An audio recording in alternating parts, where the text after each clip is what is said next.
কাম ধান্দা বন্ধ করে দিলে খাবো কি? মুম্বাই থেকে কলকাতা এসেছি পেটের দায়ে, সংসারের দায়ে। আচ্ছা, তোর বিয়ে থার করে সংসার করতে ইচ্ছে করে না?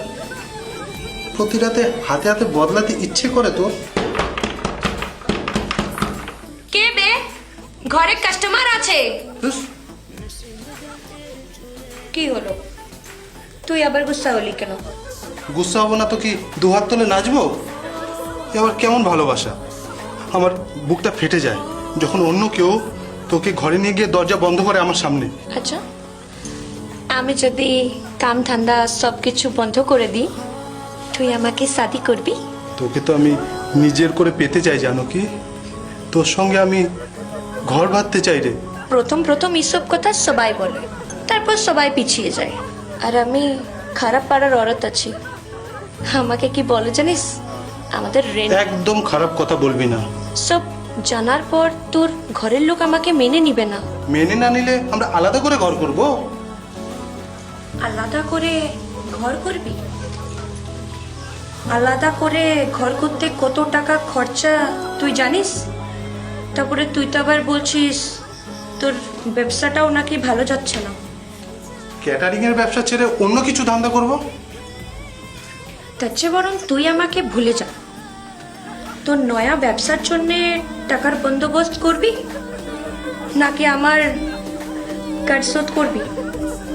মানে তোর আবার কিসের ধার? জমিন খরিদ করার জন্য মাসির কাছে 8 লাখ টাকা ধার করেছি। এই কদিনে 3 লাখ টাকা শোধ করেছি। তবে এখনো 5 লাখ টাকা শোধ করতে না পারলে আমি এখান থেকে কোথাও যেতে পারবো না। 5 লাখ টাকা? আচ্ছা, তুই যদি পালিয়ে যাস? তাহলে ওরা আমার মা বহন পুরো পরিবারকে মার্ডার করে দিবে। মাসির সাথে মুম্বাইয়ের কানেকশন খুব ভালো। আর তাছাড়া আমার অনেক টাকার গয়না মাসির কাছে রাখা আছে। তুই যদি টাকাটা শোধ করে দিস তাহলে গয়নাগুলো তো ফেরত পাওয়া যাবে। শোন না, এসব প্যার বেয়ার চক্কর ছোড় দে। এতে তোরও লোকসান আর আমারও ব্যবসার ক্ষতি। তার থেকে বরং তুই আমাকে ভুলে যা। কাল থেকে তুই আর আমার ঘরে আসিস না। সে না হয় আসবো না, কিন্তু বুকে হাত দিয়ে বলতো তুই পারবি আমাকে ছেড়ে থাকতে?